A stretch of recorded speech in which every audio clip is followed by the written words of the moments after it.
सभी साथियों को नमस्कार। ध्यान देंगे 69th बीपीएससी प्रीलिम्स परीक्षा के लिए स्पेशल ये एपिसोड मैं सारे वीडियो में बता रहा हूँ कि ये स्पेशली 69th बीपीएससी पीटी के लिए ही चलाए जा रहे हैं। इसमें सितंबर 2022 से लेकर अक्टूबर 2023 तक के करंट अफेयर, प्रतियोगिता दर्पण मंथली मैगजीन से जितने भी महत्वपूर्ण प्रश्न इस बार के लिए बन सकते हैं आपके, वो मैं आपको बता रहा हूँ। ये सीरीज सितंबर 2022 से ही स्टार्ट हुई थी और अब हम लोग इस एपिसोड में प्रतियोगिता दर्पण के मई 2023 के करंट अफेयर को देखेंगे और जितने भी महत्वपूर्ण प्रश्न 69th के लिए इसमें बन सकते हैं वो सारे 69th पीटी के लिए यहाँ पर इस तरह से आपको आगे भी मिलेंगे, वो कर दिए गए हैं। इसमें प्रश्नों की संख्या टोटल 14 महीने का ये करंट मैगजीन है, ये जो सितंबर से अक्टूबर तक है। इसमें प्रश्नों की संख्या लगभग 850 से अधिक है, हमने देखे हैं सारे। इन प्रश्नों को यदि आप बहुत अच्छे से करके जाते हैं तो हमने पहले ही बताया है कि 68th बीपीएससी पीटी में करंट की संख्या इस बार 37 थी और 23 प्रश्न जो है पीटी जिस्ट से हूबहू पूछे गए हैं, जो जिस्ट हमने पहले भी दिया था। इस बार भी आप में से बहुत सारे स्टूडेंट्स अब तक ले चुके हैं इसको, और जो लोग पहले से ही इसको लेते आए हैं वो कंटिन्यूअसली ले रहे हैं इसको। तो यदि आप में से भी किसी को ये चाहिए तो डिस्क्रिप्शन बॉक्स में इसकी सारी जानकारी हमने दे दी है। बहुत कम समय है लेकिन आपकी तैयारी वीडियो के माध्यम से भी बहुत अच्छी हो जाएगी। लेकिन और भी आप कम समय में इसको तैयार करना चाहते हैं तो आज ही आप इसको ले सकते हैं, कोई दिक्कत नहीं है, आप इसे ले लें। डिस्क्रिप्शन बॉक्स में सारी जानकारी आपको दे दी गई है। इसमें 850 से कुछ अधिक प्रश्न हैं। यदि इसको आप कर लेते हैं तो 25 प्रश्न की गारंटी होगी। गारंटी इसलिए होगी क्योंकि ये मंथली मैगजीन है, ये वार्षिकी नहीं है। इसमें वो सारे चीज़ बहुत ही स्पष्ट रूप से, चाहे वो राष्ट्रीय स्तर पर हो, अंतर्राष्ट्रीय स्तर पर हो, आर्थिक वाणिज्यिक परिदृश्य के स्तर पर हो, खेलकूद हो या नवीनतम घटनाक्रम नियुक्ति इत्यादि से हो, वो सारे इसमें बहुत ब्रीफ में दिए गए होते हैं। आप सभी जानते हैं। तो उसका जो है ये कंपाइलेशन तैयार किया जाता है और इस कंपाइलेशन से प्रश्न बाहर नहीं जाते हैं। इसलिए नहीं जाते हैं, अगर जाएंगे अगर इससे बाहर तो सभी बच्चों के लिए इससे प्रश्न बाहर चले जाएंगे। तो 68th में इतना डिफ़िकल्ट प्रश्न इतना डेप्थ में जाकर पूछने के बावजूद भी प्रतियोगिता दर्पण से 23 प्रश्न जो हैं हूबहू आए हैं। ये हमने मिलाए हैं और इसका वीडियो भी उपलब्ध कराया जाएगा। डिस्क्रिप्शन बॉक्स में भी कुछ प्रूफ वीडियो डाले गए हैं, आप उसे देख सकते हैं एक बार किस तरह से प्रश्न इससे आते हैं इस लिस्ट से। बहुत अधिक समय हम आपका नहीं लेंगे। जो नए अभ्यर्थी हमसे जुड़े हैं उनको मैं बता दूं कि जनरल स्टडीज़ के लिए भी BCS 250 सीरीज़ शुरू किया गया है, आप उसको देखें और बहुत अच्छी रिवाइज आपकी हो जाएगी। और उसी 250 टॉपिक से जो वो क्लास आ रहे हैं उससे लगभग आपके 75 प्रश्न प्लस ही बनेंगे जनरल स्टडीज़ के। और करंट अफेयर में यहाँ 25 प्रश्न आपको इस एपिसोड से, ये जो सारा सीरीज चल रहा है करंट का, इससे आपको मिलेंगे। तो 75 प्लस 25 यानी लगभग 100 प्रश्न। और यदि मैथमेटिक्स में आप 10 में से 6 प्रश्न भी कर लेते हैं तो 106-105 प्रश्न का हमारा टारगेट है। इतना आपके इसी 250 सीरीज से और इस करेंट जिस्ट से आ जाएंगे, इतने क्वेश्चन आपके बन जाएंगे। लेकिन इसको बहुत ही बढ़िया से आपको करना होगा। आप एक कॉपी रखें, एक पेन रखें और जहाँ कहीं आपको लगता है उसको नोट डाउन करें। और जो बचे हुए समय है ये पर्याप्त समय है, इतने समय में आप आराम से प्रीलिम्स निकाल लेंगे, कोई दिक्कत नहीं होगी। आइए हम इसको शुरू करते हैं। देखिए, मानहानि के मामले में राहुल गांधी को 2 वर्ष के कारावास की सज़ा हुई थी, आप सभी जानते हैं, और अब वो फिर से वापस ले लिया गया है। मतलब सज़ा वापस नहीं हुई है लेकिन 2 वर्ष के सज़ा को कम करते हुए उनको जो है, जहां से वायनाड से वो सांसद थे, उनको फिर से बहाल कर दिया गया है और अब वो आपको भारत की संसद में पुनः लोकसभा में दिखते हैं। 2019 में हुआ क्या था घटनाक्रम, थोड़ा सा समझ लीजिए। कोलार कर्नाटक में ये एक भाषण दे रहे थे। उसी समय उन्होंने एक लाइन का प्रयोग किया था, वो लाइन यहाँ लिखा गया है, सभी चोर मोदी हैं, इन्होंने कहा था। जिसके बाद इन पर केस दर्ज कर लिया गया था। सूरत के मुख्य न्यायिक दंडाधिकारी ने जो है IPC की धारा 499 और 500 के तहत इनको 2 वर्ष के कारावास की सज़ा सुनाई थी। जो महत्वपूर्ण है उसको केवल हाईलाइट किया गया है, आप इसको ध्यान रखेंगे। लोकसभा सचिवालय ने एक फैसला उसी दिन लिया जिस दिन ये 2 वर्ष की इनकी सज़ा सुनाई गई। और फैसला किस अनुच्छेद के तहत लिया गया, तो 102(1)E के तहत लिया गया था। और ये फैसला जो है जनप्रतिनिधि अधिनियम 1951 की धारा 8 के तहत राहुल गांधी की सदस्यता को समाप्त कर दिया गया। तो प्रश्न 69th में आपसे यदि डेप्थ में यहाँ से पूछे भी जाएंगे, यदि बनते भी हैं, तो आपसे यही पूछे जाएंगे कि सदस्यता समाप्त करने के लोकसभा सचिवालय के लिए जो जनप्रतिनिधि अधिनियम 1951 है उसकी किस धारा के तहत, किस अनुच्छेद के तहत ऐसा प्रावधान है, तो वो आप देखेंगे। अगला प्रश्न पूछा जा सकता है कि सांसद वह कहाँ से थे, तो वायनाड से थे। और यह प्रश्न पूछा जा सकता है कि कितने वर्ष के बाद जो है अयोग्य हो जाते हैं, तो 2 वर्ष के कारावास की सज़ा यदि किसी सांसद को प्राप्त होती है, मिलती है, तो वो अयोग्य घोषित हो जाते हैं। तो ये आपको ध्यान रखना था। नेक्स्ट है दिव्य कला मेला से संबंधित पूछा जा सकता है कि यह किस मंत्रालय का है, तो ध्यान देंगे यह सामाजिक न्याय एवं अधिकारिता मंत्रालय के दिव्यांगजन अधिकारिता विभाग के द्वारा आयोजित किया गया था। इसका आयोजन जो है प्रथम, द्वितीय, तृतीय इस तरह से अलग अलग चरण में हुआ था। थर्ड चरण जो है आयोजन भोपाल हाट में हुआ है, ये 12 से 21 मार्च 2023 को हुआ है। देश के दिव्यांग कारीगर, शिल्पकार और हस्तकार के जीवन में आत्मनिर्भरता लाने के लिए यह योजना शुरू की गई है। आइए आगे देखते हैं MR SAM, ये सतह से हवा में, सैम का मतलब होता है सरफेस टू एयर मिसाइल। ये INS विशाखापत्तनम से इसका सफल परीक्षण किया गया है और INS विशाखापत्तनम को रक्षा मंत्री ने शामिल किया था नौसेना में। ये प्रश्न पूछा जा चुका है यहाँ से, मैं इसका जिक्र पहले भी करते आया हूँ। तो इस तरह से आपको कोरिलेट करते हुए हम बता रहे हैं ताकि आपको समझ में आए कि कौन कौन से प्रश्न ऐसे महत्वपूर्ण हैं। ध्यान दीजिएगा, अभी हाल ही में मुख्य चुनाव आयुक्त से संबंधित एक देखते होंगे न्यूज़, बहुत चर्चा में है अभी। ये प्रश्न आपके आ सकते हैं परीक्षा में।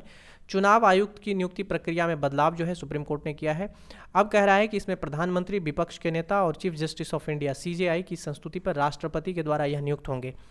ध्यान दीजिएगा कि सुप्रीम कोर्ट ने कहा है कि 2 मार्च 2023 को 5 न्यायाधीश की पीठ ने इसका जो फैसला सुनाया, उसने कहा है कि इस नियुक्ति का प्रावधान जो है संसद में कानून बनने तक ही रहेगा। ये ध्यान दीजिएगा ये लाइन, यानी यदि संसद अब इससे उलट कर यदि कोई कानून बनाती है तो ये जो सुप्रीम कोर्ट ने आदेश दिए हैं ये फिर निरस्त हो जाएंगे। तो ये आपको ध्यान रखना है। उसके बाद निसार, ध्यान देंगे निसार क्या है इसके बारे में। देखिए निसार NI से शुरू है, N का मतलब यहाँ नासा है और I का मतलब यहाँ इसरो है। देखिए नासा और इसरो के सहयोग से जो है विकसित एक उपग्रह है। ध्यान देंगे NASA ISRO synthetic aperture radar, ये पृथ्वी की सतह के अवलोकन के लिए बना है। 9 मार्च 2023 को बेंगलुरु ये पहुंचा है C-17 विमान के द्वारा और अगले वर्ष इसका जो है प्रक्षेपण संभव है इसरो से। तो ये ध्यान रखिएगा। आगे देखते हैं मेगाट्रॉपिक्स 1, ध्यान दीजिएगा ये क्या है। देखिए मेगाट्रॉपिक 1 जो है ये एक निष्क्रिय उपग्रह था। इसको इसरो ने प्रशांत महासागर में गिरा दिया है। 12 वर्ष पूर्व पृथ्वी की निचली कक्षा में इसको स्थापित किया गया था मेगाट्रॉपिक्स 1 को। यह मौसम संबंधी जानकारी उपलब्ध करा रहा था अब तक। उसके बाद आगे देखिए लोकसभा के द्वारा हाई कोर्ट और सुप्रीम कोर्ट पर एक आया है रिपोर्ट, ये महत्वपूर्ण नहीं है। ये ध्यान रखिएगा कि सुप्रीम कोर्ट में जो है न्यायाधीशों की कुल संख्या 34 है। और नेक्स्ट है OneWeb के 36 उपग्रह प्रक्षेपण से संबंधित, ये भी इसरो के द्वारा ही किए गए हैं। तो हमने पहले ही बताया कि इस बार साइंस एंड टेक पर BPSC का विशेष फोकस था, इस बार भी संभवतः रहेगा। तो ये देख लीजिएगा। LVM-3 के जरिए जो है यह प्रक्षेपण हुआ है, ध्यान देंगे। इसका नाम जो है LVM-3 M3 OneWeb इंडिया है। ये एक चीज़ ध्यान रखिएगा कि LVM-3 और M4 के जरिए जो है MK4 के जरिए चंद्रयान 3 को भेजा गया है और इसके जरिए जो है इसरो ने ब्रिटिश कंपनी OneWeb के 36 उपग्रह को प्रक्षेपित किया है। टोटल 72 उपग्रह को प्रक्षेपित किया जाना था, ये एक अनुबंध हुआ था। देखिए OneWeb के 36 उपग्रह का प्रक्षेपण 23 अक्टूबर 2022 को ही हो गया था और टोटल जो है 72 उपग्रह को भेजने के लिए एक अनुबंध हुआ था, जिसमें 36 उपग्रह बचे हुए थे जिसको इसरो ने अब भेज दिए हैं।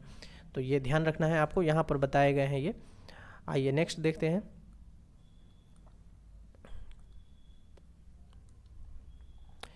अंतर्राष्ट्रीय घटनाक्रम में हम देखेंगे इटली की प्रधानमंत्री जॉर्जिया मेलोनी की भारत यात्रा हुई थी 2 से 3 मार्च 2023 को। तो ये ध्यान रखिएगा। और ये आई क्यों थी, तो 8वें रायसीना संवाद में मेलोनी मुख्य अतिथि थी। भारत में जो रायसीना संवाद होता है उसमें ये मुख्य अतिथि थी इस बार रायसीना संवाद में। तो ये ध्यान रखिएगा। भारत इटली स्टार्टअप ब्रिज की घोषणा जो है हुई थी इसके तहत। उसके बाद ऑस्ट्रेलिया के प्रधानमंत्री एंथनी अल्बनीज़ की भारत यात्रा हुई थी 8 से 11 मार्च 2023 को।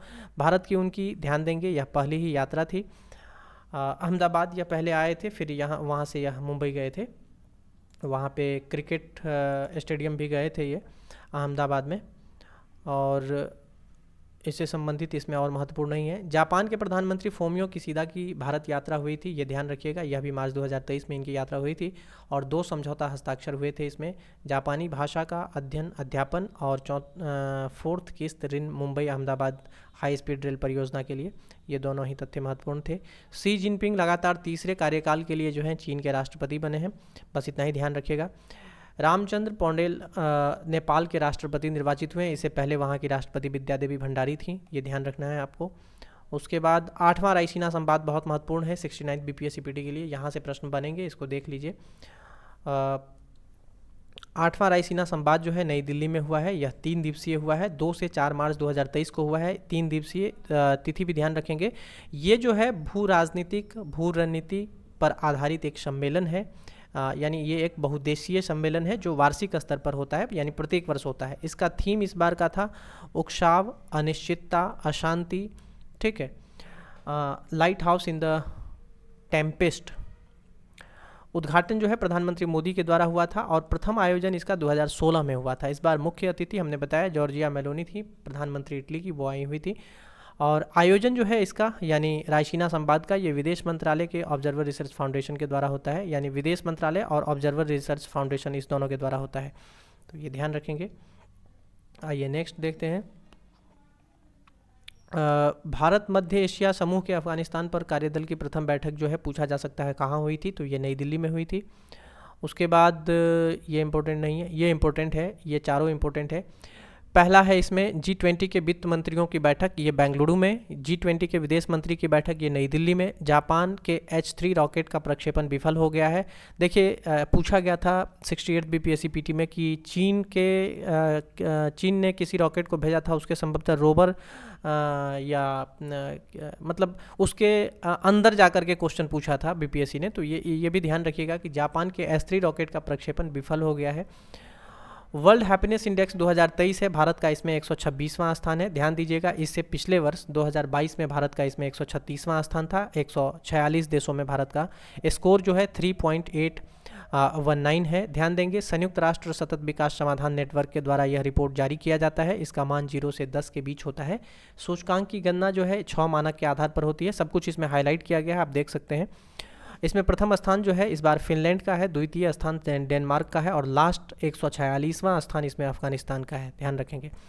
सिप्री की रिपोर्ट 2023 के लिए आई है। ध्यान देंगे, सिप्री की रिपोर्ट जो है हथियार की खरीद बिक्री पर होती है, यानी उससे संबंधित रिपोर्ट आती है। इसमें बताया गया है कि विश्व में हथियार का सबसे बड़ा आयातक जो है वह भारत है। 11% विश्व में जो है यदि कुल 100% हथियार का आयात होता है तो उसमें अकेले भारत 11% हथियार का आयात करता है।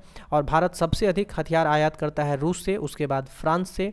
इस तरह से आप इसको ध्यान रखेंगे। उसके बाद जो है यूनाइटेड स्टेट अमेरिका से। आयातक सबसे बड़ा भारत है, जबकि निर्यातक सबसे बड़ा हथियार का अमेरिका है, ध्यान देंगे। ये था। अब आर्थिक वाणिज्यिक परिदृश्य में ध्यान देंगे। आर्थिक वाणिज्यिक परिदृश्य के लिए 2008 के वित्तीय संकट की याद ताज़ा हुई है मार्च 2023 में। ध्यान देंगे, 2008 में लोहमान ब्रदर्स बैंक के दिवालिया होने से विश्व में जो है आर्थिक संकट पैदा हो गया है। तो पूछा जा सकता है कि यह बैंक कहाँ का है, तो यह अमेरिका का है, ध्यान रखेंगे। उसके बाद नेक्स्ट 69 बीपीएससी के लिए महत्वपूर्ण है मल्टीपल इंडिकेटर सर्वे, यानी MIS। ये नेशनल सैंपल सर्वे ऑफिस के द्वारा जो है 78वें दौर, ये प्रश्न पूछा जा सकता है, इसलिए ध्यान रखिएगा। ये दौर वाला प्रश्न पूछा गया था 68th में भी कि किस दौर में शामिल था।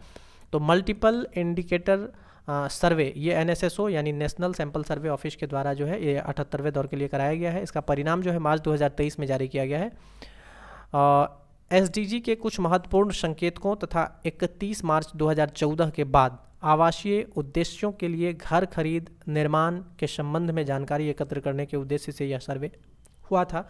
तो इस सर्वे का उद्देश्य है, इसमें पीने का पानी भारत में जो है 95.7% है, जिसमें ग्रामीण स्तर पर 95 और शहरी स्तर पर 97.2% बताया गया है। शौचालय 98%, ग्रामीण में 97.5 और शहर में 99% बताया गया है। इस तरह से है। तो ये डाटा नीचे वाला इंपॉर्टेंट नहीं है, लेकिन ऊपर वाला डाटा इंपॉर्टेंट है, पूछा जा सकता है। उसके बाद स्वर्णाभूषण की बिक्री के लिए जो है 6 डिजिट की हॉल मार्किंग अब अनिवार्य कर दी गई है। HUID hall marking unique identification number है, ये ध्यान रखेंगे। ये 6 डिजिट की है, 4 डिजिट वाले हॉल मार्किंग इससे पहले लागू थी भारत में। नेक्स्ट है 69 बीपीएससी के लिए इंपॉर्टेंट, भारत की नई विदेश व्यापार नीति 2023। ध्यान देंगे इसमें क्या हुआ है बदलाव। 1 अप्रैल 2023 से लागू जो है 31 मार्च 2023 को ये घोषित हुआ था और 1 अप्रैल से यह लागू हुआ है। ध्यान देंगे वाणिज्य एवं उद्योग मंत्री श्री पीयूष गोयल के द्वारा इसकी घोषणा की गई। पिछली व्यापार नीति जो है वह 1 अप्रैल 2015 को आई थी, यानी इस समय से लागू थी। 31 मार्च 2020 तक के लिए थी, हालांकि इसमें कुछ बढ़ाए गए थे तिथियां, इसे बढ़ाकर जो है 31 मार्च 2023 तक किया गया था। यहाँ 31 मार्च 2023 तक था। अब 1 अप्रैल 2023 से जो है ये भारत की नई विदेश व्यापार नीति 2023 लागू हो गई है। ध्यान देंगे निर्धारित अवधि के लिए ये नहीं है, यानी इसमें बदलाव होते रहेंगे। इस नीति में 2030 तक निर्यात को $2 ट्रिलियन तक ले जाने का लक्ष्य जो है रखा गया है। तो पूछा जा सकता है आपको, अभी $760 अरब है। ध्यान देंगे 2015 से 20 में $900 अरब निर्यात लक्ष्य रखे गए थे और इस बार $760 अरब हुए हैं अभी तक, और लक्ष्य जो है $2 ट्रिलियन का है। नई नीति जो है यह 4 स्तंभ पर आधारित है। ध्यान देंगे सभी 4 स्तंभ के नाम आपको ध्यान रखने हैं, इस बार परीक्षा में आ सकता है ये प्रश्न, तो ये बहुत महत्वपूर्ण है आपके लिए। देखिए इसके जो 4 स्तंभ हैं उसमें पहला है प्रोत्साहन की छूट की ओर बढ़ना, दूसरा है गठबंधन के माध्यम से निर्यात संवर्धन, तीसरा है व्यवसाय करने की सुगमता और चौथा है उभरते क्षेत्र। तो ये सभी चारों आपको ध्यान रखना है। और नई नीति के तहत 4 शहर जिसमें फरीदाबाद, मिर्ज़ापुर, मुरादाबाद, वाराणसी को निर्यात उत्कृष्टता शहर के रूप में चुना गया है, तो ये भी ध्यान रखेंगे। 39 निर्यात उत्कृष्टता शहर पहले से ही थे। और एस्कोमेट और ईपीसीजी का ध्यान रखिएगा, ये क्या है, वस्तु के निर्यात व ई कॉमर्स को बढ़ावा दिया जाएगा इसके तहत। और ईपीसीजी जो है इसको ध्यान रखिएगा, एक्सपोर्ट प्रमोशन कैपिटल गुड्स है, पूंजीगत वस्तु निर्यात संवर्धन है ये। उसके बाद साइलेंट फीचर ऑफ एफटीपी 2023, ठीक है, यानी विदेश व्यापार नीति फॉरेन ट्रेड पॉलिसी जो है हमारा, उसकी कुछ की फीचर्स हैं उसको यहाँ देख लीजिएगा। टारगेट है $2 ट्रिलियन एक्सपोर्ट 2030 तक, continuous and responsive framework with no end date, यानी कि इसका कोई इन डेट नहीं है। तो इस तरह से ये जो कुछ की फैक्ट्स हैं उसको आप देख लेंगे। भारत बांग्लादेश मैत्री पाइपलाइन का उद्घाटन जो है दोनों देश के प्रधानमंत्री ने 18 मार्च को किए हैं। ध्यान देंगे 131.5 किलोमीटर लंबी सिलीगुड़ी यानी वेस्ट बंगाल से पर्वतीपुर बांग्लादेश के बीच ये होगा और इससे डीजल पहुंचाया जाएगा, ये भी ध्यान रखेंगे। यह नुमालीगढ़ असम से जुड़ा हुआ है। सीमा पार यह दूसरी पाइपलाइन है। पहला पाइपलाइन भारत और नेपाल के बीच में अमलेखगंज बिहार में स्थित है, तो ये प्रश्न आ सकते हैं। प्रधानमंत्री उज्ज्वला योजना के उपभोक्ताओं को ₹200 प्रति सिलेंडर सब्सिडी दी गई है। ये बहुत महत्वपूर्ण नहीं है, लेकिन शुभारंभ की तिथि आपसे पूछी जा सकती है। जैसा कि हमने बताया कि प्रधानमंत्री किसान सम्मान निधि योजना के 12वीं किस्त जारी हुई थी, तो बीपीएससी 67 में ये प्रश्न आ गए थे। हो सकता है आपसे पूछ लिए जाएँ, प्रधानमंत्री उज्ज्वला योजना पर ₹200 सब्सिडी दिया गया है और ये केंद्र सरकार की स्कीम है, तो पूछा जा सकता है। इसको शुभारंभ ध्यान रखेंगे मई 2016 में किया गया था और इसके तहत ₹200 सब्सिडी जो है अभी दिया जा रहा है। निशार हमने बताया ही है, NASA ISRO synthetic aperture radar है। HUID ये hall marked unique identification number 6 digit की जो सोना इत्यादि पर लगाए जाते हैं उसके लिए है। उसके बाद नियुक्ति में आप ध्यान रखेंगे यहाँ पर डिल्मा रूसेफ ब्राज़ील की पूर्व राष्ट्रपति, ब्रिक्स बैंक की नई अध्यक्ष ये बनी हैं और NDB भी इसे कहा जाता है, यानी ब्रिक्स बैंक को न्यू डेवलपमेंट बैंक के नाम से भी जाना जाता है। उसके बाद पुरस्कार में ये सारे पुरस्कार हाईलाइट किए गए हैं, आप देख लेंगे। BBC Indian sports women of the year Mirabai Chanu जो भारोत्तोलक हैं उनको यह पुरस्कार मिला है। BBC para sports women of the year ये भाविना पटेल हैं, ये पैरा टेबल टेनिस खिलाड़ी हैं। और BBC life time achievement award जो है प्रीतम रानी सिवाच को दिया गया है, ये हॉकी की पूर्व कप्तान हैं। 95वां ऑस्कर पुरस्कार 2023, ध्यान देंगे 2 पुरस्कार भारत को इसमें मिले हैं। तेलुगु फिल्म RRR के गीत नाटू नाटू को सर्वश्रेष्ठ मूल गीत का पुरस्कार मिला है। तमिल डॉक्यूमेंट्री द एलिफेंट हिस्पर्स को सर्वश्रेष्ठ लघु डॉक्यूमेंट्री का पुरस्कार दिया गया है। और सर्वश्रेष्ठ फिल्म इसमें everything everywhere all at once, ये फिल्म सर्वश्रेष्ठ फिल्म का पुरस्कार इसमें प्राप्त किया है। गवर्नर ऑफ द ईयर 2023 का पुरस्कार जो है शक्तिकांत दास को मिला है, ठीक है, सेंट्रल बैंकिंग के द्वारा ये पुरस्कार इनको मिला है। उसके बाद स्टॉकहोम वाटर पुरस्कार 2023 जो है ये एंड्रिया रिनाल्डो को मिला है। प्रिट्जकर पुरस्कार 2023 ये बीपीएससी ने पूछे हैं, 64th में आया था प्रिट्जकर पुरस्कार, बालकृष्ण दोषी को उस समय मिला हुआ था। इस बार जो है सर डेविस एलान को, जो ब्रिटेन के हैं, उनको मिला है। एबेल पुरस्कार 2023 ये लुइस ए कैफेरेली को मिला है, ये गणितज्ञ हैं यूएसए के। उसके बाद फोर्ब्स इंडिया लीडरशिप अवार्ड 2023 जो है मुंबई में इसका वितरण हुआ है। लाइफ टाइम अचीवमेंट पुरस्कार जो है एएम नाइफ को दिया गया है इसमें। निधन में देख लेंगे, निधन में पूर्व chief justice of India am Ahmadi का निधन हो गया है, ये एक ध्यान रखना है। दूसरा सलीम दुर्रानी, ये क्रिकेटर थे, इनका निधन हो गया। काबुल में 1934 में इनका जन्म हुआ था और ये भारत के लिए खेलते थे। दिवस में अंतर्राष्ट्रीय महिला दिवस 8 मार्च को मनाया जाता है, ये ध्यान रखेंगे। विश्व उपभोक्ता अधिकार दिवस 15 मार्च को मनाया जाता है, ये ध्यान रखना है। और अंतर्राष्ट्रीय प्रसन्नता दिवस 20 मार्च को वर्ल्ड हैप्पीनेस इंडेक्स भी इस बार जारी किया गया है, तो ये भी ध्यान रखेंगे, उसमें भारत का रैंक और स्कोर ध्यान रखेंगे। और बिहार दिवस और विश्व जल दिवस दोनों ही 22 मार्च को मनाए जाते हैं। तो ये हो गए आपके लिए। उसके बाद बिम्स्टेक के मंत्री स्तरीय बैठक जो है बैंकॉक में हुई है। भारत का प्रतिनिधित्व इसमें राजकुमार रंजन सिंह के द्वारा किया गया है। बिम्स्टेक का फुल फॉर्म ध्यान रखेंगे, बिम्स्टेक का फुल फॉर्म होता है, देखिए ये बिम्स्टेक का फुल फॉर्म है bay of Bengal initiative for multi sectoral technical economic cooperation. इसमें भारत सहित जो है 7 देश शामिल हैं, तो सभी 7 देश के नाम आप ध्यान रखेंगे। बिम्स्टेक का 6ठा शिखर सम्मेलन जो है थाईलैंड की मेज़बानी में होना है और ये जो है बैंकॉक में हुआ है, तो आप ध्यान रखेंगे, महत्वपूर्ण था ये। आगे बढ़ते हैं इसमें, देखिए चौथा अंतर्राष्ट्रीय गीता महोत्सव 2023 का आयोजन ऑस्ट्रेलिया में हुआ है। उसके बाद वायुसेना की पहली बार लड़ाकू यूनिट की कमान महिला अधिकारी के हाथ में आया है। इसमें जो ग्रुप कैप्टन है सालिजा धामी, उनको मिला है। ट्रोपेक्स 2023 पूछा जा सकता है क्या है, भारतीय नौसेना का देश की तटीय सीमा पर बृहद परिचालन अभ्यास था ये। उसके बाद पूछा जा सकता है कि कटलास एक्सप्रेस 2023 क्या है, तो ये खाड़ी देशों की बहुराष्ट्रीय नौसैनिक अभ्यास है। दस्तलिक 2023 से प्रश्न आ सकते हैं, भारत उज्बेकिस्तान की संयुक्त सेनाभ्यास है, ये पिथौरागढ़ उत्तराखंड में हुआ। धर्म गार्जियन 2023 से प्रश्न आ सकते हैं, या चूंकि हमने पहले ही बताया कि जितने भी डिफेंस एक्सरसाइज हैं उससे प्रश्न बीपीएससी में बनती ही बनती है और ये हर बार लगभग बीपीएससी पूछती है, तो एक न एक प्रश्न इसमें से इस बार भी आपको देखने को मिलेंगे। धर्म गार्जियन भारत और जापान की सेनाओं का सेनाभ्यास है। MPX क्या है, ये मैरीटाइम पार्टनरशिप एक्सरसाइज है भारत और जापान के बीच। नई दिल्ली विश्व पुस्तक मेला से बीपीएससी ने प्रश्न पूछा हुआ था, इस बार भी आने की संभावना है। प्रगति मैदान में ये फरवरी से मार्च 2023 के बीच में हुआ है। इसके उद्घाटनकर्ता, थीम और अतिथि के नाम ध्यान रखेंगे। इसमें उद्घाटनकर्ता शिक्षा मंत्री धर्मेंद्र प्रधान थे। थीम इसका आज़ादी का अमृत महोत्सव था और अतिथि देश इस बार फ्रांस था इसमें। नेक्स्ट खेलकूद में हम आ गए हैं, अब ये मतलब लास्ट सेगमेंट है मई 2023 के प्रतियोगिता दर्पण करंट अफेयर का। ध्यान देंगे ईरानी कप 2022-23 ये ग्वालियर में, विजेता इसका भारत शेष भारत टीम रहा है। बॉर्डर गावस्कर ट्रॉफी का विजेता भारत रहा है और आईसीसी की सेकेंड विश्व टेस्ट चैंपियनशिप जिसको ओवल लंदन में खेला जाना है भारत व ऑस्ट्रेलिया के बीच, ऑस्ट्रेलिया इसमें विजेता हो गया 210 रनों से, इसकी चर्चा हम पहले ही कर चुके हैं और भारत इस बार विजेता रहा है। और ध्यान देंगे आईसीसी फर्स्ट विश्व टेस्ट चैंपियनशिप का विजेता न्यूजीलैंड था, तो ये भी ध्यान रखना है। आइए नेक्स्ट है ऑल इंग्लैंड ओपन बैडमिंटन 2023, ये बर्मिंघम में संपन्न हुआ है। All England open badminton 2023 BPSC ने पूछा हुआ था पिछले ईयर में, तो इस बार भी इसको अपडेट रखेंगे आप। एकल विजेता इसमें ली सिफेंग हैं चीन, और दक्षिण कोरिया के आन से यंग जो है महिला एकल विजेता हैं इसमें। Swiss open badminton 2023 Basel Switzerland में हुआ है। पुरुष युगल विजेता इसमें सात्विक रेड्डी और चिराग शेट्टी जो भारत से हैं, बहुत महत्वपूर्ण है, ध्यान रखिएगा।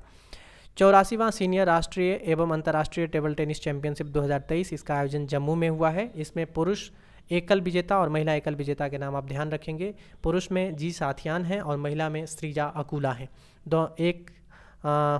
एक हैं petroleum sports promotion board PSPB से और दूसरे हैं RBI reserve bank of India से। BNP Paribas open tennis Indian Wells master के नाम से इसको पहले जाना जाता था 2023, इसका आयोजन जो है इंडियन वेल्स कैलिफोर्निया में हुआ है।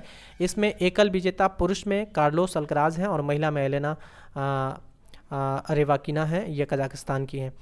69वीं बीपीएससी के लिए एक और महत्वपूर्ण प्रश्न यहाँ पर है। पुरुष युगल में रोहन बोपन्ना भारत और एब्डेन ये ऑस्ट्रेलिया के हैं, दोनों ने जोड़ी बनाकर जीते थे, तो इसका ध्यान रखिएगा BNP परिवास ओपन में ही। सानिया मिर्जा का टेनिस से संन्यास हो गया फरवरी 2023 में। ध्यान देंगे 6 ग्रैंड स्लैम युगल इन्होंने जीते हैं अब तक। 13वीं विश्व मुक्केबाजी चैंपियनशिप महिलाओं का 2023 में नई दिल्ली में इसका आयोजन। इसमें प्रथम स्थान भारत का है। भारत ने 4 स्वर्ण, 0 रजत, 0 कांस्य पदक जीते हैं, जबकि दूसरा स्थान इसमें चीन का है। 4 स्वर्ण पदक विजेता में नीतू हैं, निकहन है, लवलीना बोर्गोहेन है और स्वीटी हैं, ध्यान रखेंगे।